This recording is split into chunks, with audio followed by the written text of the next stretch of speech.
Itu yang hendak diperhatikan ini tadi. Yang keempat, muradu tasydidatiha, memperhatikan tasydid. Fala khaffafa mutasyaddidan lam ya'tadda bi qira'atihi fa alai an ya'iduhu mushaddadan. Wa amma idza shaddada mukhaffifan batalat salatu in taghayyara al-ma'na ma'al 'alami wal 'amdi wa illa lam tabtul. Yaitu adalah memperhatikan huruf yang bertasydid. Tengok huruf yang bertasydid dalam Al-Fatihah. Andai kata dia langgengkan bacakan huruf yang bertasydid, maka dia telah menghilangkan bilangan bacaan, maka bagi dia balik mengulang huruf yang bertasydid tadi. Soal iya ni tadi kan? Iya, dia pakai tasydid. Ketika dia sadar bahwa dia membacanya kurang ada penekanan, sekan longgar dia baca, wajib dia ulang balik. Iya kana na'budu. Baik dia ulang balik. Ketika dia sadar kurang penekanannya, macam lopas mulut dia membaca tanpa tasydid, ulang lagi balik. Kalau tidak, merubah makna, hilang huruf dalam satu huruf yang bertasydid, maka dalam hal ini batalat salatuh, batal salatnya. Ya, ihdinas, ibadahnya ihdinas sirat, pada ihdinas. Kan itu kan? Sad batas ihdinasi. Dia baca ihdinas siratal mustaqim. Kadang kedengaran ihdinas, tak ada kedengaran. Batal. Kalau begitu dengar kau imam muparqah terus. Tak bisa. Maka sulit ini dalam masalah ini. Itulah perlunya pelatihan ini. Ini bukan hanya untuk jadi imam saya, untuk diri kita sendiri pun begitu. Maka buka balik Fatihah itu balik. Tengok huruf yang bertasydid. Tak bisa kita ni model baca-baca begitu saja. Ya. Yang kelima, alla yaskuta saktatan tawilatan wala qasiratan yaqsidu biha qat'al qira'ah. Untuk jangan berdiam dengan diam yang lama. Dan jangan pula diam terlalu pendek dengan bermaksud untuk memotong bacaan. Inilah kata beliau, jangan kita ni terlalu lama diam. Ketika bacanya tiap wakafnya lama kali. Ini kadang lama bonaknya pula lagi. Bismillahirrahmanirrahim.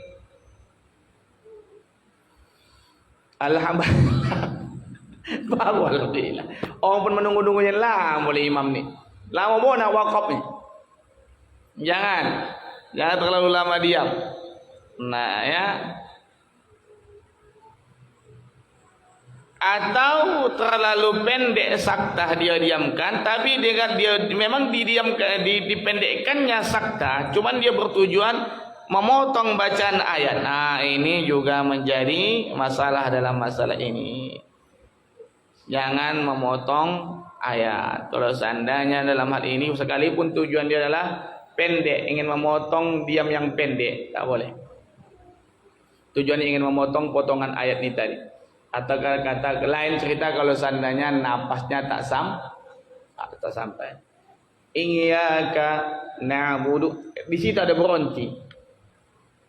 Iyyaka na'budu wa ada terdengar saktah dari situ. Tapi dipotongnya ayat ini tadi dengan berhenti yang bukan tempat wakaf. Ini bisa menyebabkan batalnya solat. Artinya apa? Berhentilah mana tempat yang diberhentikan dan jangan berhentikan tempat yang tidak berhenti. Lain kalau seandainya napas waktu memang satu-satu. Udah sosak pula bayar. Alhamdulillahi Rabbil itu udah lain itu pula. Cuma lagi tak ada yang boleh jadi imam lagi. Ada yang sodap, ada yang apa tak nampak pula subuh tu. Wah ini napasnya udah sosak. Asam lambungnya naik. Itu uzur dapatnya kalau macam begitu ya. Tidak ada unsur kesengajaan, memang napas satu-satu begitulah yang baca Fatihahnya ya. Yang keenam qiraatu kulli ayatiha wa minha al-basmalah, yaitu adalah membaca seluruh ayatnya termasuk membaca basmalah. Membaca bismillah. Mazhab Hanafi membaca basmalah dengan sir dan Hambali. Hanafi dan Hambali sir, bukan tak baca, tapi sir. Syafi'i, Hanafi dan Hambali sir, baik solat jahar maupun solat sir dibaca sir. Itu adalah mazhab Hambali. Itu yang kita dapat nanti di Masjidil Haram. Ini sir saja. Bismillahirrahmanirrahim. Alhamdulillah, bismillah, sir.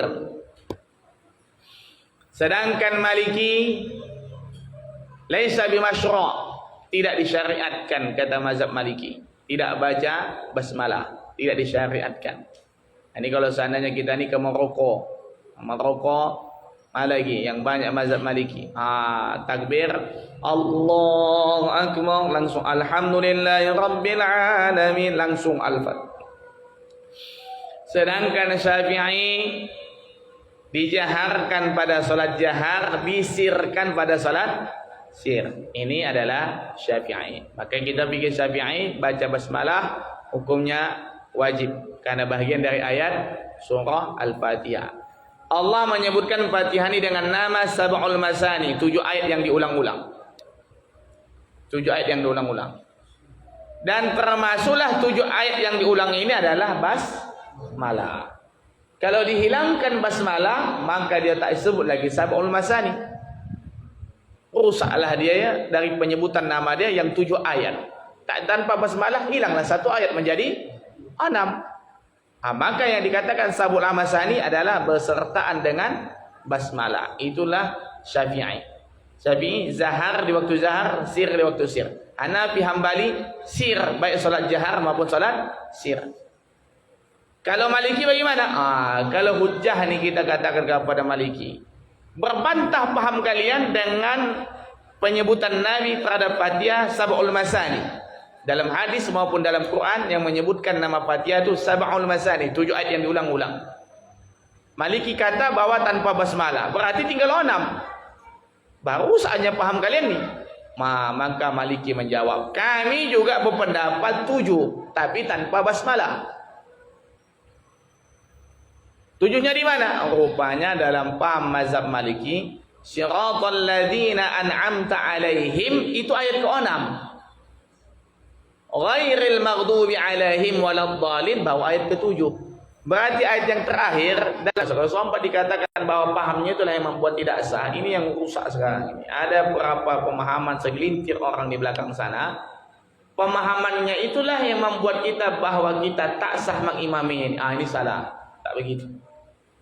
Kalau sampailah katakan bahwa pemahaman dia itulah menyebabkan kita tak bisa mengimami dia, hajab.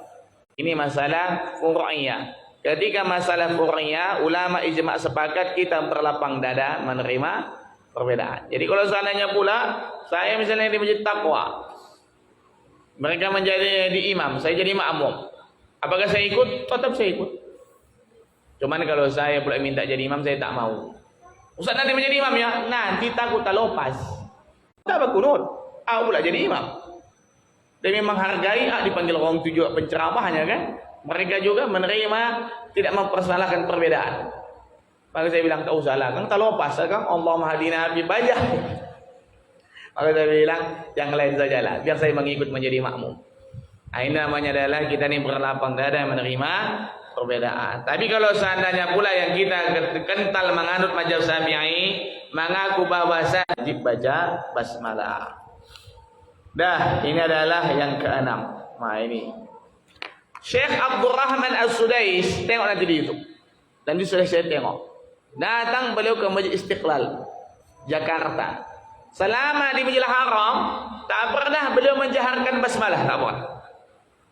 Sir, beliau mazhab Hambali. Alhamdulillah kami semalam tu ada 2 kali dia jadi imam selama saya di sana. 2 kali jadi imam. Syekh Abdurrahman As-Sudais. Moga orang saya tengok ketika dia menjadi imam. Ini suaranya yang betul-betul dirindukan. Tak pernah baca jahar dia. Tapi ketika datang dia ke Istiqlal, Jakarta, jadi imam maghrib isya, tahu-tahu Bismillahirrahmanirrahim, betul mau dijaharkan. Kenapa? Dia tahu bahwa bumi pertiwi Indonesia ini mazhab ini baru namanya imam.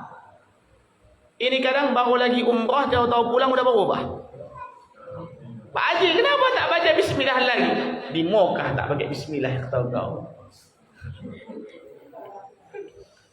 Di Madinah juga tak pakai bismillah. Kita nang salah selama ini, tahu-tahu. Dia pula lagi la ilaha illallah. Di Mekah tak pakai bismillah, sir Pak Haji, tak dijaharkan, tak terdengar Pak Haji kerana Pak Haji sak paling belakang. Di Madinah tak baca basmalah, di sana berkembang mazhab Maliki. Maliki tak pakai basmalah. Sampai pula kau tahu salah yang kita buat selama ni, tahu kau pula lagi. La ilaha illallah. Itulah maka pintang tak terikuti. Jangan begitu. Sedangkan si Abdurrahman Sudai datang, dia tahu dia. Tengok dia itu dijaharkan dia, karena tahu dia di sini mazhab Syafi'i. Ini baru namanya ulama imam internasional ya. Dah. Selanjutnya adalah yang ketujuh, adamul lahadil mukhilli bil ma'na ka'an yaqul an'amti bi dhammit ta aw kasriha fatabtulu salatuhu biha. Adapun yang ketujuh, rukun syarat sah. Syarat sah Fatihah adalah tidak melakukan lahan. Lahan ini bisa merubah makna. Contohnya apa? Seharusnya kan an'amta. Dibacanya an'amtu. Atau dibacanya an'amti. Ini bisa merusak. Anda tahu pula dia anak berubah-ubah, merasa hebat dia pula kan itu kan. Siratal ladzina an'amti alaihim, an'amti alaihim. Pikirnya itu qiraah, padahal bukan qiraat itu. Wah, seharusnya an'amta alaihim. Atau dibacanya siratal ladzina an'amtu alaihim. Rusak. Atau apa lagi? Iyaka dibacanya iyaki. Kan itu kan? Ini. Iyaki na'budu wa iyaki nasta'in. Rusak. Ini bisa merubah. Yang ke-8, antakuna halatul qiyami bil fardhi fala tasihu idza qarra jaz'an minha ma'a hawiyatin ruku'i aw ma'a nahwihi lil qiyam. Lihat. Adapun yang ke-8 adalah kondisi keadaan membaca Fatihah ini dalam kondisi berdiri secara sempurna. Maka tidak sah bila setengah dari bacaan Fatihah ini dalam kondisi sebahagian dari ruku atau sebahagian dari berdiri. Ini penyakit. Ini penyakit ini. Membaca Fatihah sebahagian dari berdiri. Katakanlah dia tak biasalah tak kalau surah. Copat Fatihah saja kan itu kan. Ini belum lagi hadis. Siratal ladzina an'amta 'alaihim ghairil maghdubi 'alaihim waladdallin. Allah. Belum hadis lin kondisi berdiri. Sudah dia memulai ada ruku. Ini cerita soal copat biasanya ini. Bila kondisi Fatihah setengah dari bahagian berdiri, maka Fatihahnya tidak sah. Artinya apa? Waladdallin, betul-betul habis kondisi berdiri, bukan setengah dari berdiri. Karena copat ini tadi. Siratal ladzina an'amta 'alaihim ghairil maghdubi 'alaihim waladdallin. Allah waladdallin. Allah. Di sini habis lin, bukan begini. Tak sah. Penyakit yang kedua, belum berdiri itu tegak lurus sudah dimulainya Fatihah. Ini begitu bangkit dari sujud, atau bangkit dari tahiyat awal. Allah, ini biasanya penyakitnya salat sendiri biasanya ini. Salat berdiri, salat sendiri. Allah Akbar. Bismillahirrahmanirrahim. Bismillahirrahmanirrahim. Belum posisi berdiri tegak lurus dia membaca Fatihah. Baru anak memulainya. Allahu Akbar. Bismillahirrahmanirrahim. Di sini batal. Itulah hati-hati kita nih. Maka artinya apa? Ketika membaca Fatihah betul kondisi berdiri, bukan setengah dari bahagian berdiri. Ini penyakit yang banyak. Kesembilan, an yusmi'a nafsahul qira'ah li'annaha ruknun qawliyun. Nah, yang kesembilan, didengar oleh kuping kita sendiri. Didengar oleh kuping kita sendiri kerana Fatihah itu adalah rukun qauli. Maka dikunci dalam masalah ini, tidak ada cerita solat pakai batin, tak ada. Seluruh empat mazhab sepakat. Nah, ini dalam membaca Fatihah tersebut dalam solat terdengar oleh kuping kita sendiri. Karena lihat sahabat ketika Nabi membaca Fatihah, bergoyang-goyang jenggot Nabi.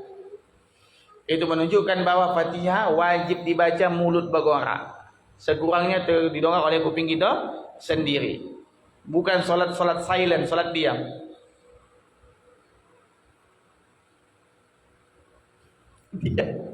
Solat diam tak sah. 5 rukun qauli yang mesti dibaca. Ini sudah kita bahas. Pertama takbiratul ihram, yang kedua Fatihah, yang ketiga tasawuf akhir, yang keempat salawat kepada Nabi pada tasawuf akhir, yang kelima salam pertama. 5 ini rukun qauli mesti mulut membaca, sekurang-kurangnya terdengar oleh kuping kita sendiri. Andai kata tak dengar kuping orang lain bagaimana Ustaz? Terganggu. Ini juga tak boleh. Terdengar kuping sendiri ini kan macam-macam orangnya kan itu kan. Kalau ada pula kita ni terdengar oleh kuping kita sendiri normal seperti biasa, tak pada terganggu orang. Ada kadang orang, mohon maaf, tawa ni dah sawa. Kan itu kan. Dipikirnya udah polan suaranya ini, tak tahu suaranya itu kuat sampai mengganggu orang sebelah. Sampai siap solat diingatkan orang, ibu, kuat kali ibu membaca tadi sebagainya. Abah, iya, pala polan ni itu. Ini ada sawa. Udah kono, udah poka. Kan itu. Perasaan dia udah kocel suaranya itu kan itu. Bagi telinga dia, tak tahu dia bagi telinga orang. Kalau macam begitu bagaimana Ustaz? Sekurang-kurangnya bergorak saya dalam mulut. Kalau diingat kena orang macam begitu, apa digorakkan saya dalam mulut. Bergorak saya dalam mulut. Nah ini yang tak boleh membacanya ini adalah bagi orang yang tak boleh membaca zahar rukun qauli adalah bagi siapa? Orang bisu. Karena akan merusak bilangan ayat. Nah, coba orang bisu membaca cuman. Tidak, ini hukum. Ini hukum. Jadi orang bisu cukup dalam hati saja. Tak boleh membacakannya. Ya, termasuk juga orang yang sumbing lah. Kerana rusak bilangan ayat. Tak cocok huruf yang dia sebut. Ini. Jadi adakah boleh baca Fatihah rukun qauli dalam hati? Ada orang yang bisu terutamanya. Karena akan merusak bilangan huruf. Begitu juga orang yang sumbing. Tapi kalau seandainya orang yang sumbing tak sampai merusak bacaan, maka tetap dia baca dengan sir. Tapi kalau seandainya rusak betul, maka lebih baik dalam hati saja. Dan ini adalah yang ke-9. Yang ke-10, alla yatakhallal dzikrun ajnabiyyun. Dan dia tidak dimasuki oleh zikir ajnabi. Wa dhabitu dzikr ajnabi. Adapun ketentu zikir ajnabi adalah huwallazi laisa min maslahati shalah, zikir yang bukan bahagian dari kemaslahatan salat, kalhamdulillah atsi, seperti orang yang mengucapkan alhamdulillah ketika dia bersin. Fayajibu alai istinafuha min jadidin, maka dia wajib mengulang balik. Ketika kita ni bersin, kita baca Fatihah, kita bersin, di tengah Fatihah belum habis, di tengahnya itu kita masuki zikir ni, zikir bersin itu. Alhamdulillah. Kita sambung lagi balik, tak boleh. Putus dia bilangan ayat dengan zikir, atau kita dengan orang bersin. Tak dengar rawa. Lalu kita baca ya rahmukallah kepada dia. Tak potong bilangan itu dia kita sebut itu. Atau baca alhamdulillah juga gitu. Mungkin dia bersin alhamdulillah kita sebut juga bisa. Dan itu ucapan zikir alhamdulillah bukan bahagian dari kemaslahatan salat. Maka mesti dia balik istinaf, ulang balik. Mulai balik dari awal. Tak boleh baca Fatihah itu diselingi oleh bacaan yang lain. Ulang balik Fatihahnya. Lalu kata beliau, wa amma idza takhallaha sajadatut tilawah au amina au su'alu rahmah au ta'awudzu minal adab ayuradu ala qiraati imami fa innahu min maslahatis shalah fala ya'idul Fatihah bal yukmiluha. Namun kalau sananya di tengah-tengah Fatihah ini tadi diselingi oleh bacaan sujud tilawah. Diselingi baca sujud tilawah. Maksudnya bagaimana? Kita terlambat. Kan itu kan? Kita terlambat. Imam sudah baca surah sajadah. Di saat kita ini terlambat baca Fatihah. Belum habis Fatihah, imam sujud. Allah sujud tilawah. Kan itu kan? Kan terpotong bacaan Fatihah kita ini tadi kan? Maka ikut kita sujud. Habis itu naik imam, itu pun naik. Imam melanjutkan bacaan, kita melanjutkan Fatihah ini tadi. Itu boleh. Karena sujud tilawah tersebut bahagian dari kemaslahatan dalam solat. Karena ada riwayat contoh dari Nabi melaksanakan sujud tilawah ketika dalam solat. Ada kemaslahatan dalam solat. Atau apa lagi? Amin misalnya. Nah ini. Ketika kita baca, misal. Dia mengambil porsi baca Fatihah ikut dengan bacaan imam misalnya. Karena dia tahu ini imam. Kalau seandainya dia tunggu imam selesai baca Fatihah, dia di situ membaca Fatihah, ternyata imam ini dia kenal tidak memberikan kesempatan bagi makmum untuk baca Fatihah. Asalkan baca Fatihah, langsung baca surahnya pun pendek bonak, tak sempat baca Fatihah. Lalu sebagian makmum ni mengambil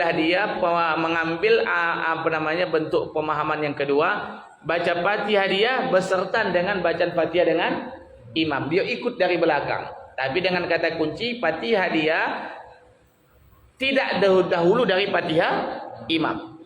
Tahu-tahu ini ketika imam sudah amin, dia baru tentang tadi terpotong mungkin ayat terakhir. Belum habis ayat terakhir. Terpotong dengan amin. Maka selesai amin baru dihabiskannya ayat ini tadi. Selesai amin.